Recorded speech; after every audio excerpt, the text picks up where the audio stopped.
Halo semua, selamat datang kembali di podcast Tromed Talk episode 2 bersama saya Nadia. Dan bersama saya Bram.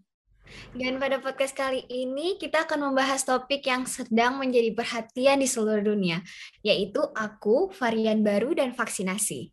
Ya, benar sekali. Jadi kita kebetulan kedatangan Pak Doni nih. Jadi Pak Doni ini adalah seorang epidemiolog dari Pusat Kedokteran Tropis UGM. Kebetulan juga beliau adalah ketua dari Pusat Kedokteran Tropis UGM. Selamat sore Pak Doni. Pak Doni apa kabar? Pak, Selamat sore, apa kabar semua? Luar biasa, Sehat? sehat-sehat selalu ya Pak ya. Alhamdulillah, sehat-sehat. Oke, sip. Baik, Pak Doni, kita ini mau ngobrol-ngobrol nih Pak. Jadi sesuai judul yang sudah kami sampaikan kemarin, judulnya Ya. ini adalah varian baru dan vaksinasi. Oke, Mungkin Keren judulnya pertama-tama, gimana Pak? keren judulnya. Judulnya biar eye catchy gitu Pak, biar Ya. ada yang pengen dengerin gitu loh. Mungkin topik pertama nih Pak, bisa dijelasin nggak sih Pak, sebenarnya saat-saat ini kita lagi dengar-dengar mutasi-mutasi COVID itu bisa dikasih sedikit gambaran nggak sih Pak yang terjadi sebenarnya itu apa di COVID-19 ini? Oke, jadi orang sekarang sedang pada khawatir dengan varian dan mutan ya. Kalau di mana-mana orang pertanyaannya selalu sama, apakah ini varian Delta? Apakah ini varian Delta? Ada beberapa hal yang perlu kemudian kita jelaskan kepada teman-teman. Yang pertama, kalau kita bicara mutasi itu sendiri sebenarnya itu sebuah keniscayaan. Semua makhluk hidup itu dari waktu ke waktu itu akan mengalami mutasi. Kenapa mutasi terjadi?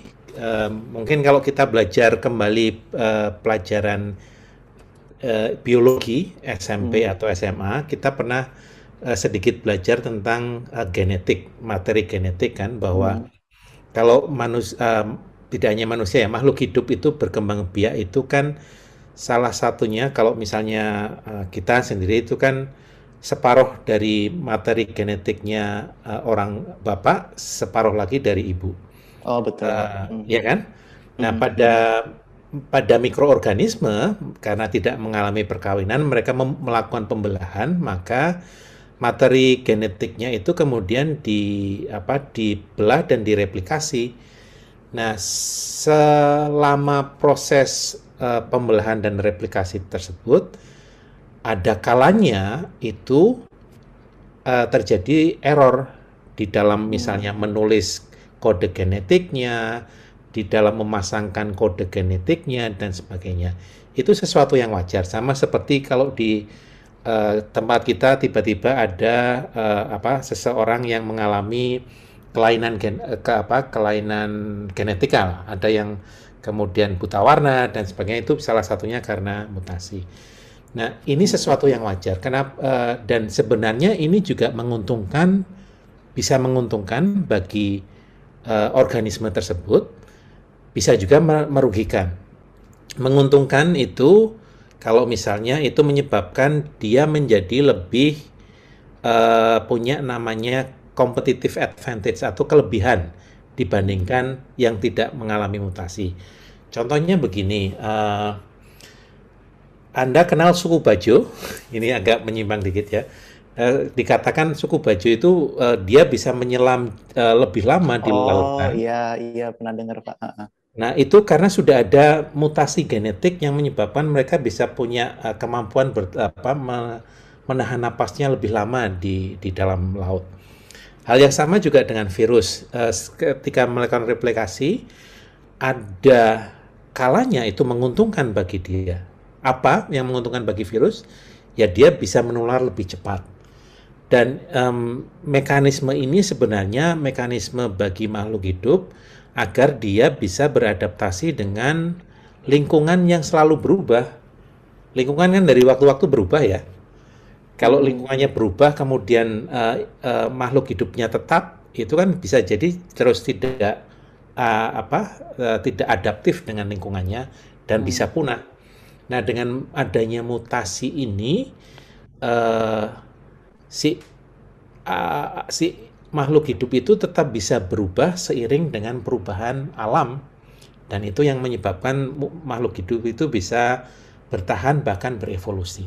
Oke, Jadi berarti ini tuh survivability ya Pak ya? ya, salah satunya itu Oke. memang mekanisme alami agar makhluk hidup bisa beradaptasi dengan lingkungannya. Oh, I see. Baik, Pak. Berarti kalau gitu, Pak, ini kan yang lagi booming-boomingnya banget nih, Pak, yang COVID-19 varian Delta.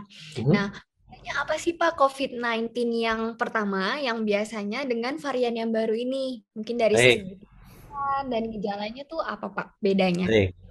Nah, tadi kan dibilang bahwa mutasi itu sesuatu yang lumrah ya. Nah, mutasi itu akan menjadi semakin sering kalau si mikroorganismenya tadi, virus itu semakin sering melakukan replikasi. Nah, bagaimana caranya agar sering mereplikasi? Ya, ketika banyak orang yang semakin banyak terinfeksi. Nah, replikasinya semakin besar kan, peluang untuk terjadinya mutasi itu semakin besar pula. Nah, sebenarnya mutasi atau varian pada akhirnya itu tidak hanya varian Delta saja. Ada saat ini yang di dalam listnya WHO itu ada 11 varian yang dimonitor sebenarnya. Tetapi kalau varian yang terjadi itu jauh lebih banyak lagi. Nah, WHO memonitor varian yang 11 itu karena ada beberapa alasan. Ada 3 kategori menurut WHO. Yang pertama ada yang namanya variant of interest, variant of concern, variant of high consequences.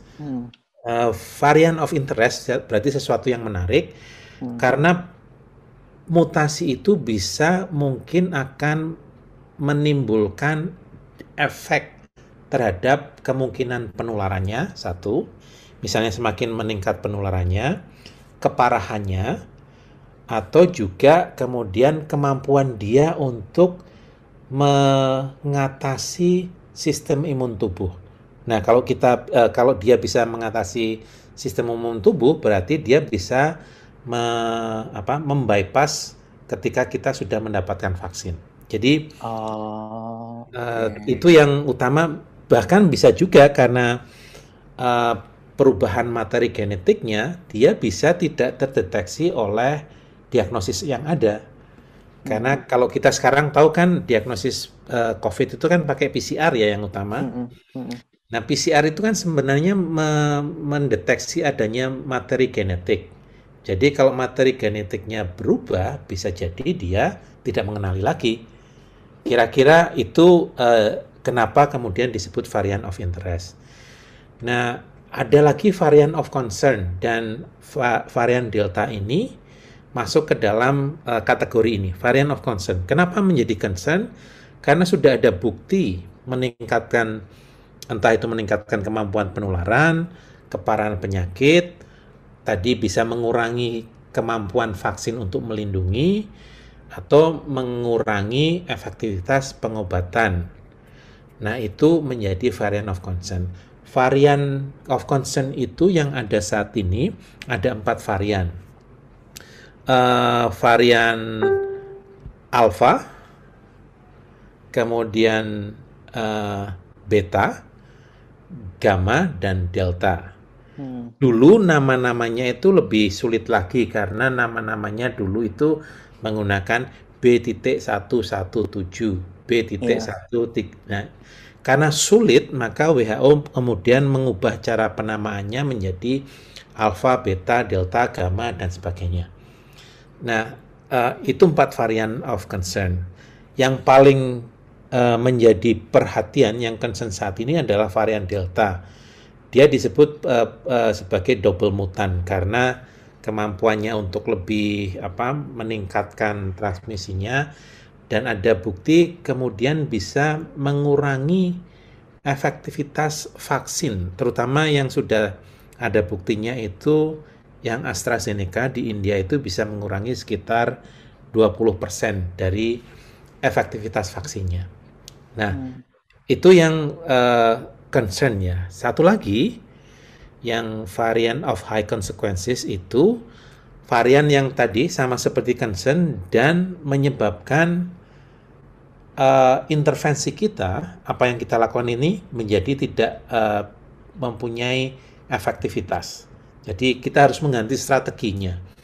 Hanya saja memang saat ini varian Delta sekalipun masih belum sampai menjadi kategori variants of high consequence. Berarti untung ya Pak, belum high consequence, berarti berita baik nggak sih Pak? Ya masih baik, karena artinya baik, sebenarnya strategi yang kita punyai itu masih bisa bekerja dengan baik. Kita masih bisa mengalahkan mereka dengan strategi yang sama. Dok, kalau begitu dok, yang varian ada 11 varian ya dok ya, yang ada sekarang. Ini kan varian Delta.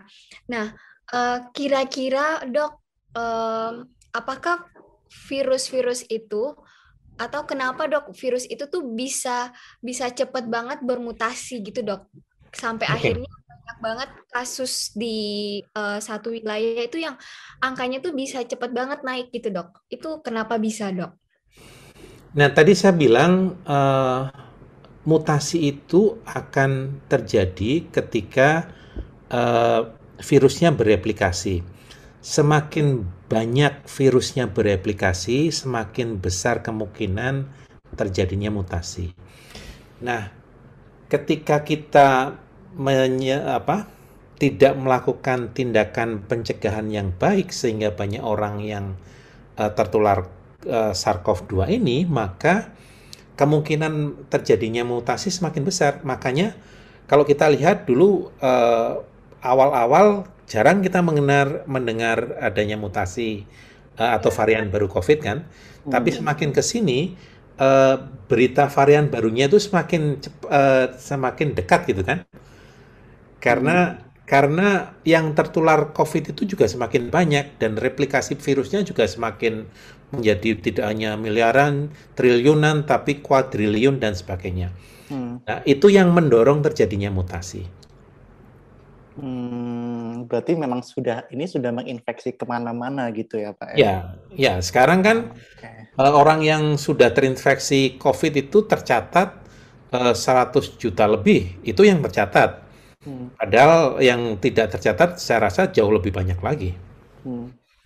Tapi menariknya ini kok bisa secepat itu ya Pak? Kayak kita belum 2 tahun nih pandemi, tapi muncul varian-varian ini tuh loh. Nah, itu dia. Jadi kan makhluk hidup beradaptasi dengan lingkungan kan. Mutasi itu salah satu cara untuk beradaptasi dengan lingkungan. Meskipun sebenarnya si virus itu juga tidak merencanakan toh. Saya ya, betul. Itu hanya random chance, sesuatu yang terjadi secara random. Nah, yang terjadi apa ketika kita gelombang pertama kita berhasil melakukan tindakan pengendalian dengan memakai masker dan sebagainya, sehingga kemudian ketika terjadi mutasi virus, maka sebenarnya tindakan kita untuk melakukan intervensi itu menyebabkan yang namanya pressure selection pressure, atau kalau kita bicara tentang teori Darwin itu adalah seleksi alam, tapi kita yang melakukan seleksinya. Jadi kita menyebabkan virus-virus yang penularannya lebih rendah tadinya dominan, karena kemudian tidak mampu menginfeksi manusia, maka memberikan kesempatan virus yang varian tadi yang tadinya hanya kecil saja toh, tetapi karena dia punya kelebihan bisa lebih mudah menular, maka akhirnya dia yang lebih dominan. Karena dia lebih mudah menular, dia menyebar dengan pesat, dan akhirnya dia menjadi varian yang dominan. Itu yang terjadi saat ini. Jadi kenapa bisa lebih dominan, bisa lebih menular? Ini terkait dengan kemampuan dia melekat di sel tubuh kita. Jadi mungkin bagi teman-teman semua, kalau mungkin sekarang ini sudah familiar ya, yang namanya coronavirus itu kan dinamakan corona karena ada tonjolan-tonjolannya, spike-nya itu toh, Ya, yang protein spike betul Pak. itu yang disebut sebagai seperti kalau matahari ada coronanya, ada apa mahkotanya. Nah, spike itu berperan sebagai kunci, semacam kunci.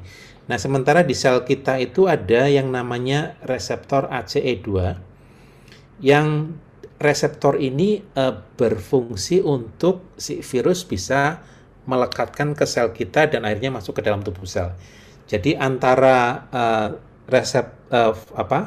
spike S di protein S di ujung itu, tonjolan-tonjolan itu, dengan reseptor ACE2 itu semacam kunci kunci dan gemboknya.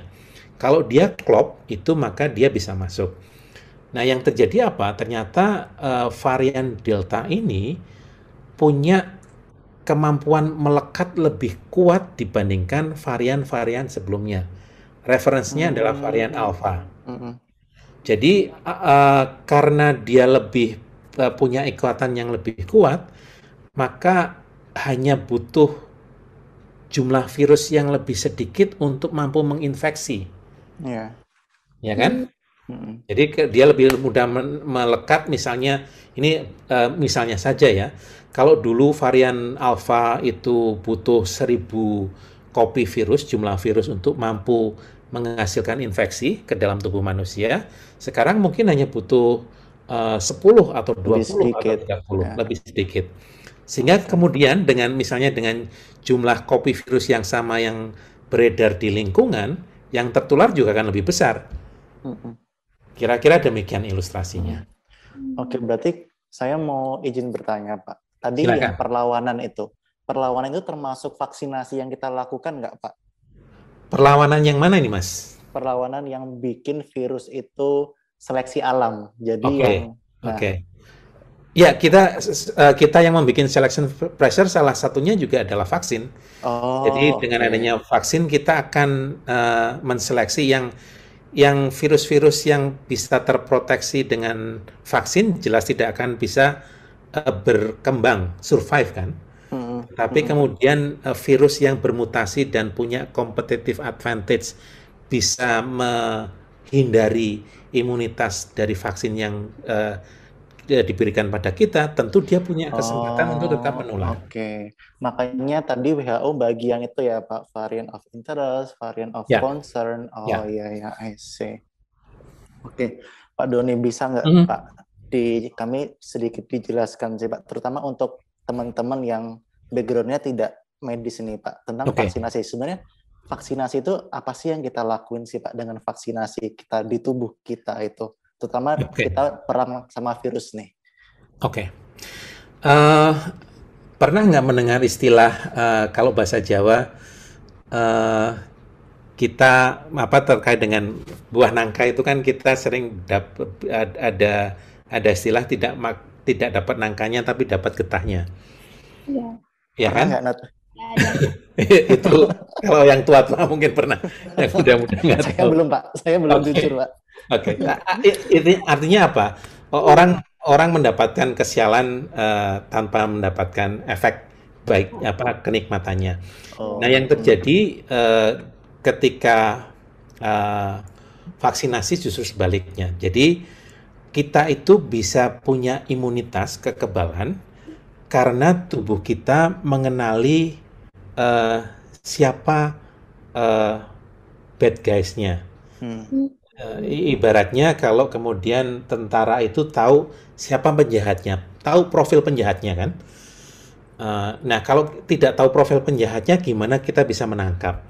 Nah, tubuh kita itu mengenali profil penjahatnya dengan ada dua cara. Yang pertama karena dia pernah terinfeksi, sehingga kemudian ada memori di dalam tubuh kita, dan kemudian tubuh kita menyiapkan pasukan khusus yang namanya antibodi yang spesifik terhadap virus tadi, bad guys-nya tadi. Atau yang kedua, dengan melakukan vaksinasi. Nah, vaksinasi itu ibaratnya kita makan nangkanya tetapi tidak kena pulutnya. Karena kita dapat benefitnya tanpa harus menjadi sakit. Kalau kita terinfeksi kan kita bisa sakit nih, ya kan? Kita dapat imunitasnya tapi kita harus sakit dulu. Tapi dengan vaksin sebenarnya kita bisa makan nangkanya tapi tidak sampai harus kotor-kotor tangan dan Oh, mulut, iya, iya, iya. ya kan? Nah, karena apa? Karena tubuh itu diberi eh, semacam bagian dari tubuh virusnya untuk dikenali. Jadi semacam bukan bukan orang jahatnya langsung yang muncul di depan kita, tetapi diberi fotonya saja. Sehingga kita sudah tahu siapa penjahatnya tanpa harus ketemu langsung. Ya kan? Nah itu adalah keuntungan dari vaksinasi. Tubuh kita sudah punya rekam jejak siapa sih penjahatnya dan sudah melatih pasukan khusus untuk menghadapi penjahat tersebut. Oh, berarti menghindari getah itu maksudnya kayak gini ya, Pak. Berarti menghindari getah itu nggak dapat sakitnya. Betul, tapi Kita nggak harus dapat sakit. untungnya. Oh iya, kita nggak harus sakit, tapi kita akhirnya dapat kekebalan untuk melawan virus ini. Betul. Oh iya, iya, iya, oke. Kalau gitu Pak, kalau kan Bapak kan tadi bilang bahwa vaksinasi itu untuk mengenal virusnya itu. Nah, semisal Pak, kalau contohnya ada contohnya saya udah positif COVID ini, otomatis itu virusnya kan udah di dalam tubuh saya ya Pak. Ya, ya. Apakah perlu lagi Pak saya buat vaksinasi lagi atau gimana? Kan karena virusnya tuh kayak udah di dalam tubuh saya kayak gitu. Kayak gitu gimana Pak konsepnya? Oke, sebenarnya tidak perlu secara konseptual ya. Artinya kalau kita sudah pernah terinfeksi, tubuh kita sudah punya memori terhadap virus tersebut, bisa jadi kemudian antibodinya berkurang, sama seperti kita melatih pasukan tapi suatu saat kan pasukannya pensiun nih, ya kan? Nah, sehingga kemudian kalau antibodinya sudah turun, maka kita kemungkinan terinfeksi lagi lebih mudah. Kalau antibodi kita tinggi, maka kita akan bisa melawan infeksi tersebut. Nah, dengan adanya antibodi yang bisa suatu saat berkurang, maka memang vaksinasi itu juga akan menguntungkan karena dia bisa meningkatkan antibodi tanpa menjadi sakit. Itu kenapa misalnya orang yang sudah terinfeksi pun, misalnya dalam guideline-nya Kemenkes sekarang, baru 3 bulan kemudian perlu melakukan vaksinasi. Karena apa? Kalau habis sakit terus divaksinasi ya sama saja. Vaksinnya itu nggak terlalu memberikan benefit gitu. Karena masih ada kekebalan. Tapi setelah 3 bulan ada penurunan antibodi, maka dia akan memberikan booster terhadap imunitasnya. Oh, istilahnya berarti booster ya Pak ya, ditingkatkan kembali peningkatan. Ya. Oke. Pak Doni, berarti kalau dari vaksinasi sendiri nih Pak, kalau yang hangat-hangat diperbincangkan orang-orang ini kan juga akhirnya kita punya berbagai macam vaksin nih Pak. Betul. Ya. Jadi kita nggak apalah sedikit sebut merek, ada kayak AstraZeneca, ada Sinovac. Nah, vaksin-vaksin yang kita sudah punyai ini itu menangani yang varian baru ini kira-kira gimana ya Pak efektivitinya Pak?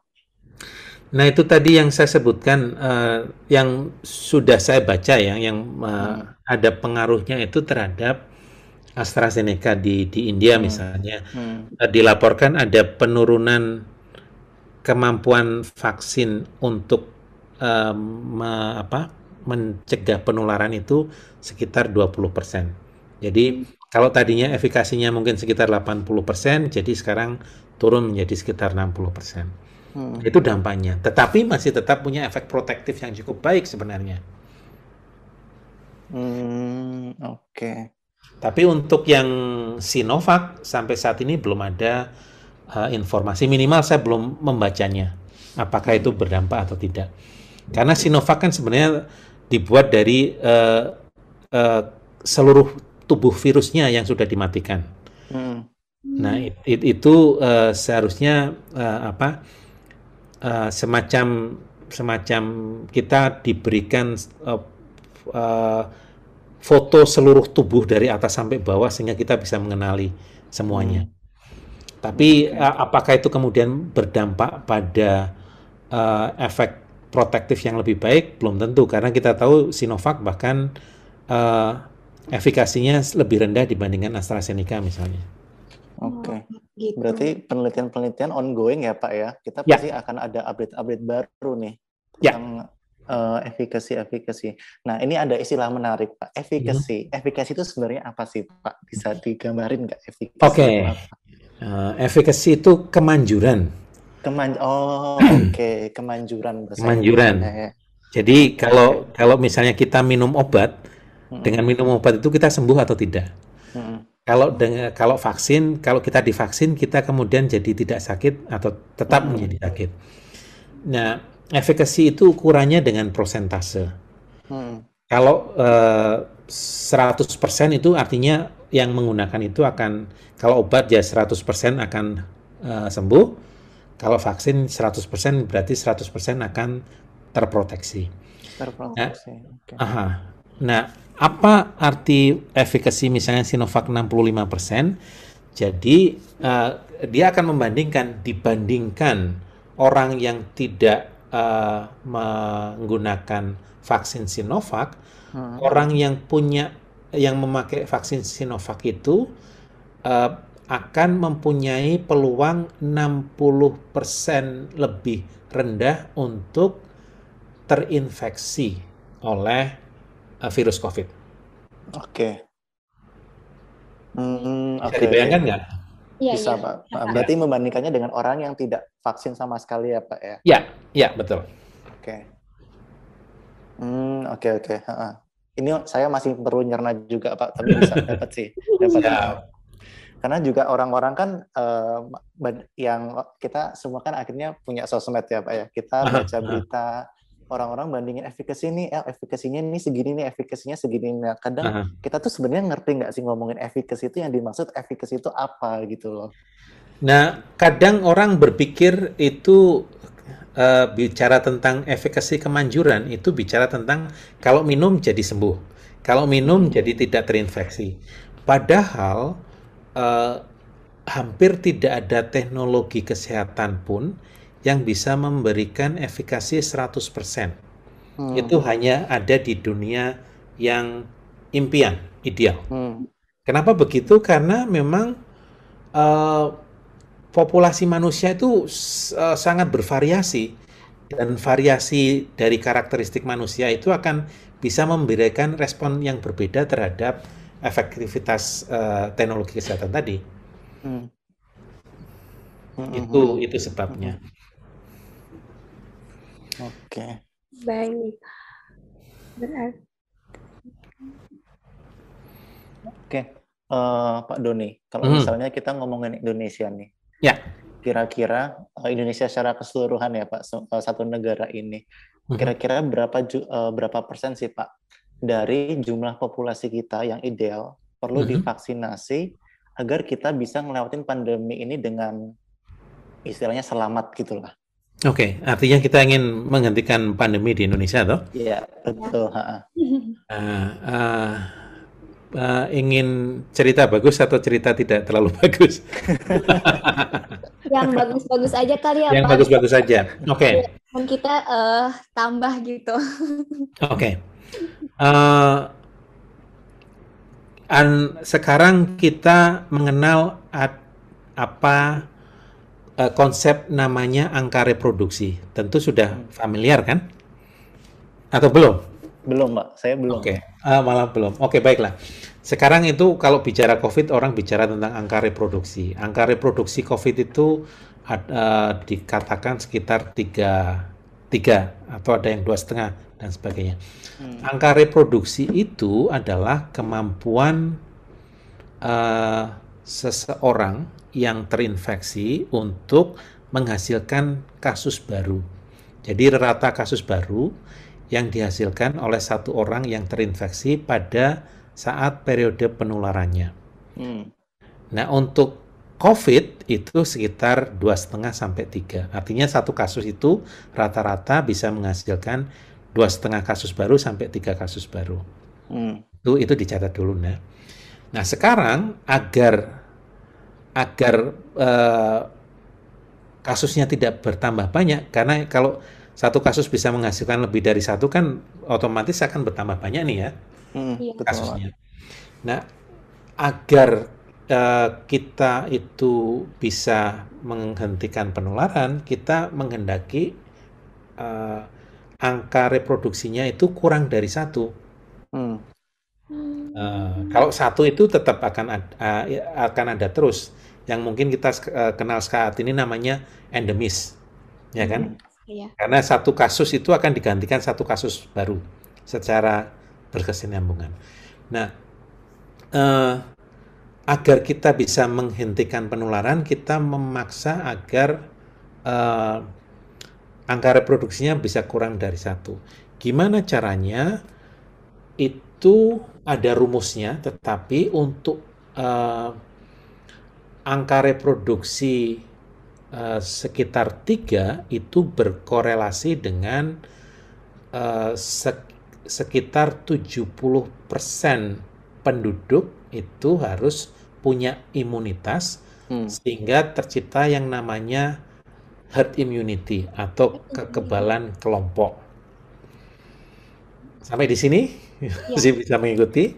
Nah, apa itu kekebalan kelompok? Kekebalan kelompok itu sebenarnya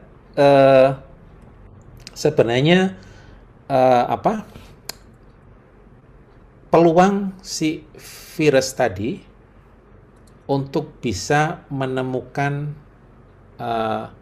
orang yang bisa ditulari sehingga angka reproduksinya lebih dari 1. Jadi kalau ada 70% orang di dalam populasi itu sudah punya imunitas, kalau kita bicara tentang COVID, dalam periode penularannya COVID tadi, si virus itu akan kesulitan untuk mencari orang yang masih tidak punya kekebalan. Bisa dibayangkan, misalnya kalau COVID itu periode penularannya 10 hari ini. Jadi dalam waktu 10 hari itu, dia akan kesulitan mencari orang untuk ditulari karena sebagian besar orang yang ditemui itu sudah punya imunitas. Oh iya. Jadi semacam ya lotre saja. Ketemu orang ini, ternyata sudah punya kekebalan. Ketemu orang itu, sudah kekebalan. Sehingga ada orang yang belum punya imunitas pun, entah karena tidak bisa divaksinasi, atau karena punya masalah kekebalan, imunokompromis, dia bisa terlindung dari mereka yang sudah punya kekebalan semata-mata karena si virus itu kesulitan mencari orang yang belum punya kekebalan tadi. Betul. Oke. Saya dapat Pak konsep gambarannya. Ya toh? Nah, itu kenapa kemudian pemerintah mentargetkan sekitar 188 juta penduduk Indonesia harus mendapatkan vaksinasi. Ya, ini sepertinya bukan hal yang mudah juga ya Pak ya. Ya. Nah, karena 70% imunitas itu angkanya sekitar 185 juta. Jadi ada spare seperti itu. Tetapi dengan catatan kalau efikasinya 100%. Ya toh? Kalau 188 juta itu divaksinasi dan efikasinya 100%, maka kita bisa mencapai herd immunity. Tetapi kalau misalnya kita hanya menggunakan Sinovac saja misalnya yang 60% lah yang muda atau 65%, 65% dari 188 juta itu berapa banyak? Sekitar 120 juta sekian lah. Iya. Ya, jadi artinya masih kurang sekitar 60 juta orang yang belum punya kekebalan untuk mencapai herd immunity. Hmm. Jadi ini adalah kendalanya apabila kita ingin mencapai herd immunity di Indonesia. Itu kendala yang pertama. Kendala yang kedua, ini jadi mulai tidak enaknya nih. Iya, bad news-nya nih Pak ya. Gimana tuh Pak? Kendala yang kedua, ternyata durasi imunitas COVID yang infeksi alami saja tidak terlalu lama. Ya kan? Sekarang kita sudah mendengar ada orang yang sudah terinfeksi ulang, padahal pernah terinfeksi COVID sebelumnya. Ya, pernah positif lagi. Ya, betul. Artinya apa? Kalau demikian, vaksinnya pun kalau infeksi alami saja tidak mungkin bertahan tidak lama, imunitas dari vaksin itu bisa jadi akan lebih pendek lagi. Nah, kalau kita ingin mencapai herd immunity, berarti kan seluruh 70% itu harus punya imunitas toh? Iya, secara simultan bareng Secara gitu simultan kan, bareng-bareng toh. Artinya kita harus mencapai 70% masyarakat Indonesia itu di dalam durasi imunitasnya atau bahkan lebih pendek. Jadi misalnya durasi imunitas dari vaksin itu 1 tahun, ya kita harus mencapai 70% orang punya imunitas di Indonesia dalam kurun waktu kurang dari 1 tahun. Minimal ya 11 bulan lah, karena kemudian kita punya spare 2 kali masa penularan agar virusnya bisa bekerja. Kira-kira itu tantangannya. Oke. Berarti 70% ya Pak, kunci angka kuncinya ya. Oke. Itu tantangan yang kedua ya. Mau disebutkan tantangan yang ketiga? Boleh Pak, terakhir deh Pak. Nanti terakhir ya. Terus ini dapat payung nanti. Pesimis sekali nih jadi bahasannya. Iya. Bahkan ketika kita bisa mencapai herd immunity, kan tadi dibilang durasi imunitasnya punya expiry date nih. Betul. Iya, benar. Nah, herd immunity juga akhirnya punya expiry date. Nah, ketika kemudian virusnya masih bersirkulasi secara global, pun ketika Indonesia bisa mencapai herd immunity, begitu expiry date-nya terlewati, ya akan ada penularan lagi. Jadi kecuali herd immunity itu tercapai secara global, ya kita akan sulit untuk menghentikan pandemi ini. Oh iya, berarti nggak bisa kita ngomongin Indonesia aja ya Pak. Betul. Iya. Misalnya kita bisa mengeradikasi cacar itu karena seluruh dunia itu kemudian punya kekebalan. Kita bisa mengeradikasi dari 3 varian virus polio saat ini, 2 sudah berhasil kita eradikasi karena secara global kita bisa mencapai herd immunity. Jadi itu tantangannya. Oke. Rumit ya? Iya rumit Pak. Wah ini. Berarti PR yang banyak dan panjang ya Pak. PR yang banyak. PR yang Jadi, besar ya. betul. Jadi senario yang paling mungkin dari pandemi ini adalah vaksin tetap harus dilakukan karena meskipun tidak mencapai herd immunity, ketika kita punya memori terkait dengan virus tadi, kita akan bisa merespon terhadap infeksi sehingga kemudian keparahan penyakitnya itu bisa dikurangi dan kematiannya itu juga bisa diturunkan. Masih tetap ada benefitnya. Kemudian kan orang sering bertanya, terus ngapain kita melakukan vaksinasi? Vaksinasi tetap menjadi salah satu alat yang penting karena kita bisa mengurangi angka kesakitan dan angka kematian. Sedemikian rupa sehingga kita tidak mengalami situasi seperti saat ini. Rumah sakit sampai hampir kolaps, kemudian kematiannya sangat tinggi. Itu yang bisa kita hindari. Tetapi kemudian COVID ini akan beralih bentuk menjadi berevolusi menjadi semacam flu musiman. Iya. Oh iya. Oke. Sama seperti Anda ingat pandemi Spanish flu? Iya, yang 1918 toh? 1918. Itu kan penyebabnya adalah virus H1N1. N1, iya. ya kan? Iya, Pak. Itu masih tetap bersirkulasi sampai saat ini. Jadi karakteristik virusnya tetap bersirkulasi, tetapi karakteristiknya berubah menjadi virus yang lebih jinak dalam tanda petik dan tidak menimbulkan keparahan dan kematian setinggi sekarang. Baik. Oke, Pak, menarik nih. Untuk yang tadi Bapak bilang bahwa kita harus mencapai herd immunity. Ya. Tapi kan terkadang perspektif orang tentang vaksinasi kan masih berbeda-beda nih ya, Pak. Betul. Nggak mau vaksin. Nah, ada juga beberapa teman saya juga tuh yang nggak berkenan nih, Pak, untuk divaksin karena ya pengaruh dari berita-berita di media gitu kan, Pak, tentang penggumpalan darah dan bahkan ada yang berita yang mencatatkan bahwa sudah vaksin tapi bisa mengalami kematian juga. Nah, gimana Pak cara terbaik untuk menanggapi respons seperti itu? Oke, ya kadang kita terlalu parno ya terhadap teknologi yang baru. Seperti misalnya itu tadi bahwa AstraZeneca terutama itu bisa menimbulkan resiko kematian 1 di antara 20.000 orang. Itu sebagai peluang itu sesuatu yang sangat kecil sebenarnya. Tidak ada teknologi kesehatan apapun yang tanpa resiko. Betul, Pak. Ya kan? Betul. Kalau kita minum obat saja bisa kena reaksi anafilaktik toh.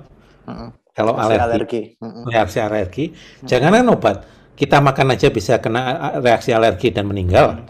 Betul, ya kan? betul. Yang alergi kacang itu juga kalau kemudian tidak tahu makan kacang bisa seperti itu. Artinya apa? Seharusnya kita melihatnya dalam perspektif seperti itu. Cuman memang selama ini masyarakat kan perspektifnya ya kalau minum obat ya sembuh. Ya kan? Nah ini yang perlu diedukasi bahwa kita perlu ketika bicara tentang resiko itu kita perlu membandingkan antara resiko efek samping dengan manfaatnya. Ketika efek sampingnya itu peluangnya sangat kecil dibandingkan manfaatnya yang besar, ya kenapa kita tidak lakukan sama seperti kita minum antibiotik? Di situ juga ada efek sampingnya yang bisa menyebabkan meninggal juga. Makanya di dalam vaksin itu pun kan juga sudah ada indikasi siapa yang bisa menerima vaksin, siapa yang tidak toh. Nah itu adalah salah satu cara untuk semakin mengurangi resikonya. Kira-kira begitu. Jadi mungkin dengan teman tadi yang tidak ingin divaksin karena tadi ya bisa coba diberikan pengertian bahwa ya bahkan kamu makan seafood pun bisa jadi kalau alergi bisa mengalami reaksi yang sama. Ya benar. Iya ini kalau saya boleh berpendapat ya Pak, ini hal yang tidak mudah juga sih Pak, karena kadang yang nggak pengen divaksin atau yang membentuk opini dari berita-berita ini juga bukan teman tapi bisa juga keluarga kita sendiri itu loh Pak. Betul. Nah, itu wah susah sih itu. Betul. Nah mungkin yang bisa kita memang tidak bisa 100% akan bisa mengubah opini mereka ya. Tapi seringkali misalnya yang perlu kita pahami itu sebenarnya concern mereka apa toh? Nah concern mereka itu yang perlu kita jawab dengan informasi terkait concern-nya tadi. Kalau concern-nya tentang resiko ya jawabannya seperti itu. Kalau concern-nya tentang kehalalan ya jawabannya beda. Fatwa MUI kan. Misalnya seperti itu. Jadi kita harus mendengarkan concern mereka itu apa sebenarnya. Meskipun itu juga tidak menjamin 100% bahwa dia akan berubah, tetapi minimal itu akan memberikan informasi yang bisa membantu mereka memutuskan. Oke, nanti bakal saya jelasin Pak. Mungkin saya juga jelasin kayak yang tadi Bapak jelaskan tentang herd immunity, kayak bad news-nya apa, great news-nya apa, seperti itu kan Pak. Benar Pak. Ya, berarti Pak ini kan sekarang kan yang lagi booming juga tadi berita yang hari Senin kemarin tentang vaksin berbayar tuh Pak. Ya. Ya, boleh nggak sih Pak kita mewajibkan vaksinasi untuk masyarakat dengan cara berbayar. Apakah itu jalan terbaik apa untuk mempercepat atau tidak, Pak? Menurut Bapak? Wong tidak berbayar aja orang tidak mau, diwajibkan aja tidak bisa toh, apalagi Iya. berbayar. Tapi dasar pemikirannya bukan seperti itu. Dasar pemikirannya itu seperti pemerintah membangun jalan tol, Iya. ya kan? Iya. Jalan biasa itu tetap ada, gratis. Masyarakat bisa memakainya dan tetap dipelihara oleh pemerintah. Tetapi ada orang-orang tertentu yang butuh untuk sampai tujuan lebih cepat atau lebih aman dan sebagainya, apapun itu, yang bersedia untuk membayar. Vaksin juga demikian. Pemerintah tetap wong yang vaksin gratisnya aja orang masih sulit kan, apalagi dipaksa membayar. Tapi ada satu segmen populasi masyarakat yang memang mungkin belum waktunya vaksin tapi pengen cepat dapat perlindungan. Nah, segmen tersebut yang disasar oleh program vaksin berbayar. Dan sebenarnya itu juga menguntungkan karena pada akhirnya kan herd immunity itu bisa lebih mudah tercapai kalau orang punya kesadaran seperti itu. Dan siapa tahu orang itu lebih senang membayar daripada gratis. Iya. Iya kan? Iya, berarti semua tuh berbalik ke perspektif masing-masing ya, Pak? Betul. Benar. Pak, ini juga yang ada baru masuk kan ke Indonesia kan vaksin Moderna nih, Pak. Terus dibilang bahwa itu tenaga kesehatan bakal dapat vaksin yang ketiga. Ya. Itu berarti kita sebagai masyarakat biasa juga bakal dapat, Pak. Jadi kayak kalau udah dosis kedua, berarti ada dosis yang ketiga lagi, gitu ya, Pak? Nah, ini yang masih menjadi semacam perdebatan diskursus di komunitas ilmiah. Yang pasti kan kita tahu bahwa imunitas vaksin itu tidak long lasting toh. Ya, dari waktu ke waktu itu butuh yang namanya booster. Itu sebuah pengetahuan yang sudah kita tahu saat ini. Tapi kapan booster itu diperlukan, apakah boosternya itu harus vaksin yang berbeda atau tidak, masih perlu ada evidence yang lebih jelas lagi agar itu bisa dijadikan kebijakan. Jadi saya rasa sebenarnya booster vaksin ketiga dengan Moderna itu bisa kita lihat dari dua perspektif. Yang pertama itu bisa dijadikan sebagai sebuah adanya evidence baru, apakah memang itu menjadi memberikan proteksi yang lebih tinggi atau tidak, dan juga kemudian apakah itu diperlukan dalam kurun waktu yang lebih singkat atau tidak. Itu yang informasi yang masih kita perlukan saat ini.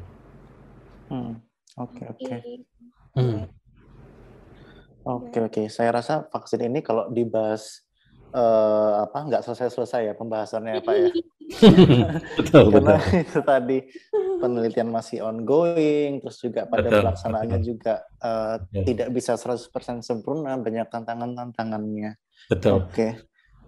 Sebenarnya kalau mau dibilang kita itu hidup di masa yang spesial. Kalau kita berhasil selamat dari pandemi ini besok, itu kita menjadi manusia-manusia pilihan, karena tidak semua generasi itu bisa mendapatkan kesempatan untuk mengalami situasi seperti ini. Kan dulu 1918, sekarang 2021 kan. Dan pandemi ini merevolusi banyak hal dalam teknologi, interaksi sosial dan sebagainya. Jadi ya kalau kita mau menggunakan perspektif sisi baiknya, kita itu beruntung karena bisa ikut mengalami historical moment di mana perubahan yang besar-besaran itu terjadi. Jadi kita tetap positif toh memandangnya. Ya, Dalam perspektif ini iya Pak, bisa positif. Iya kan? Iya Pak.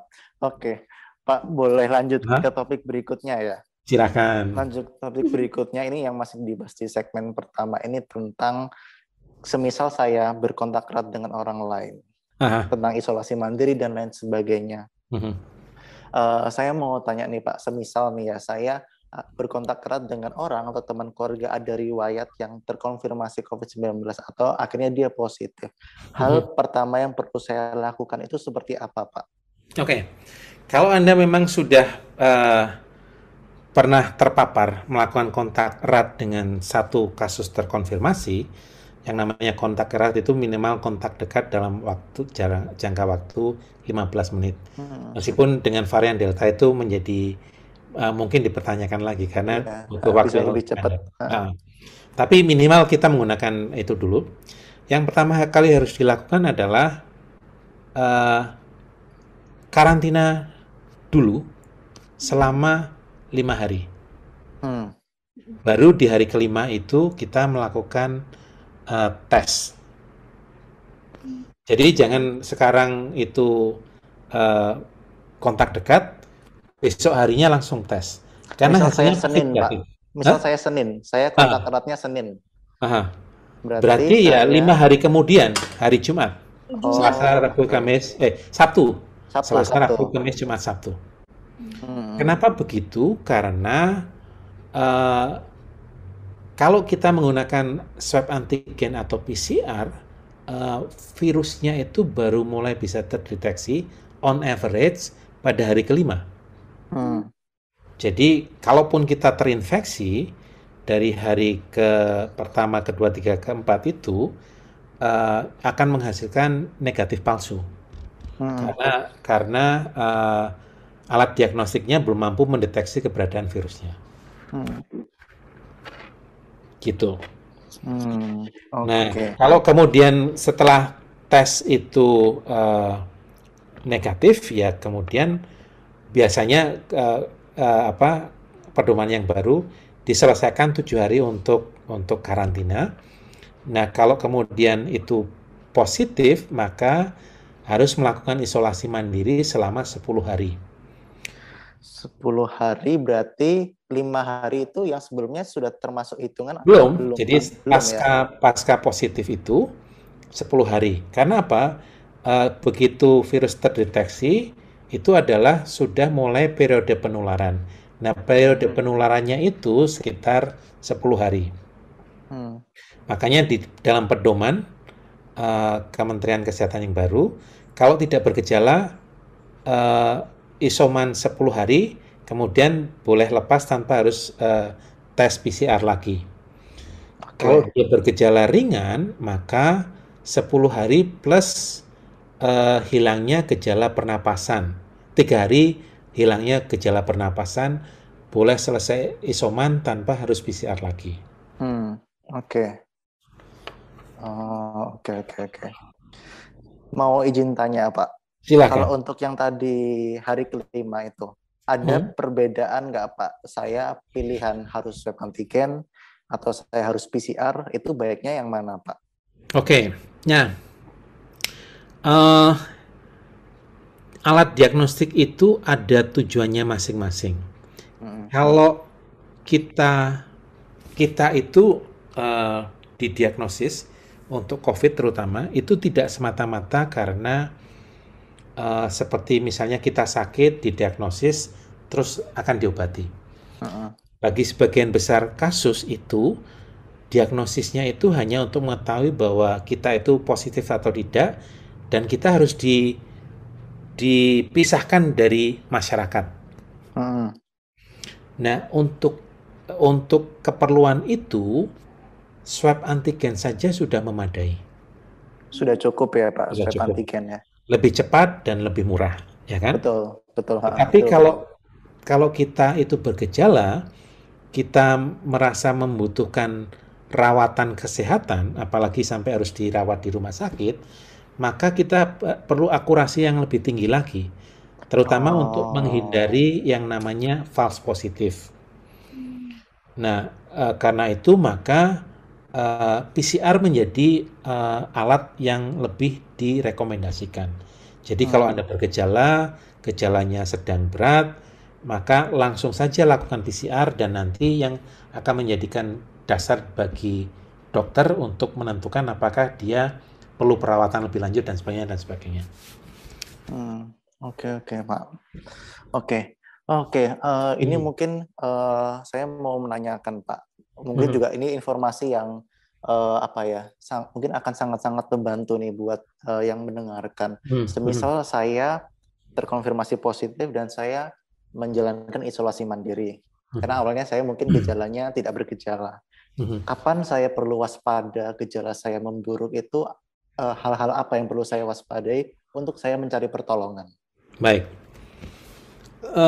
COVID-19 itu kan sebenarnya sama seperti flu yang lain. Dia self-limiting disease, akan sembuh sendiri. Hanya saja, dan sebagian besar akan sembuh sendiri. Kalau kita lihat angka kesembuhannya kan sekitar 97% ya. Orang akan sembuh. Dan sekitar 2,5-3%, terutama di Indonesia ya, itu akan meninggal. Di negara lain bahkan lebih rendah lagi, hanya sekitar 1%. Nah, artinya apa? Sebenarnya kalau kita bergejala sekalipun, dalam jangka waktu 5 hari kita akan 1 minggu kita akan selesai sakitnya. Hanya saja bagi sebagian kecil, sekitar 20-15% itu ternyata punya komplikasi yang menyebabkan menjadi lebih parah. Dan apa komplikasinya? Itu tadi pneumonia berat dan sebagainya sampai meninggal. Nah, apa gejala yang perlu kita waspadai? Sesak napas. Sesak napas itu juga terkait dengan saturasi oksigen, sehingga memang disarankan bagi mereka yang positif COVID agar menyediakan oximeter, meskipun isolasi mandiri ya, untuk memonitor saturasi oksigennya dari waktu ke waktu. Kalau saturasi oksigennya turun di bawah 94%, ya harus segera mencari pengobatan di rumah sakit. Itu sesak napas. Kemudian sudah berapa waktu, sekitar 1 minggu, ada demam yang meningkat tinggi. Itu juga perlu diwaspadai. Jadi 2 hal itu, sesak napas, kesulitan untuk batuk yang berat, kemudian demam tinggi, itu yang menyebabkan kita mungkin sebaiknya untuk mencari pengobatan di rumah sakit. Oke, Pak. Oke, karena juga mungkin saya rasa kalau semua orang terbekali dengan pulse oximetry untuk cek saturasi, kayaknya juga nggak bisa semuanya ya, Pak, ya punya oximetry ini loh. Jadi maksud saya pertanyaan itu adalah, oh ya berarti kalau sesak nafas, kalau demamnya naik, nah itu yang jadi tanda bahaya, kita perlu waspada. Nah itu paling nggak kita megang minimal itu loh. Ya. Kayak gitu. Ya, jadi setelah kecuali kalau memang gejalanya sudah berat kan, ada yang sejak awal memang sudah berat, nah itu yang perlu waspada. Tapi yang tidak bergejala, yang ringan, setelah 5 hari, 1 minggu itu, kalau tidak ada peningkatan gejala, seharusnya outcome-nya itu favorable. Tapi begitu menemukan ada sesak napas, ada demam yang tinggi setelah itu, maka perlu waspada. Oke. Terima kasih banyak Pak Doni. Ini kita sudah sampai di penghujung segmen 1 nih, Pak. Oke. Jadi kayaknya kalau recap, ini kita bahasnya banyak banget nih. Banyak banget, dan kayaknya juga ya bisa dibahas di kemudian hari, karena pasti juga masih berkembang informasi-informasi itu. Betul. Ada tanggapan nggak, Nat, dari kamu, Nat, kira-kira, Nat? Dari aku sih sendiri, dan kalau secara pribadi aku jadi ngerti sih lebih ke cara gimana menanggapi orang-orang yang nggak mau divaksin sih, terlebih. Karena aku juga sendiri kayak, ini gimana cara nanggepinnya, karena vaksin juga perlu gitu. Ya, satu lagi kan, vaksin, kalau kita bicara herd immunity, itu kan sebenarnya yang diuntungkan dari vaksin itu bukan diri kita sendiri. Beda kalau minum obat, Betul, Pak. Yang beruntung kan kita sendiri. Dengan vaksin itu kita melindungi sekitarnya. Iya. Itu bisa jadi caption tuh, Mas Bram. Ya. Benar sih ya. Itu juga bisa jadi bahan edukasi ke teman-teman lain yang mungkin juga menolak vaksinasi dengan berbagai alasan sih. Ya. Jadi vaksinasi itu adalah suatu bentuk kepedulian kita ke sesama juga, nggak buat diri kita gitu loh. Ya, gitu. Betul. Mungkin untuk segmen yang pertama, Pak, kita bisa post di pertanyaannya itu. Nanti kita akan lanjut lagi di segmen yang kedua. Dengan pertanyaan-pertanyaan tentang strategi dalam menghadapi situasi COVID saat ini, Pak. Oke. Oke, jadi teman-teman jangan kemana-mana, stay tune terus di Tropmed Talk.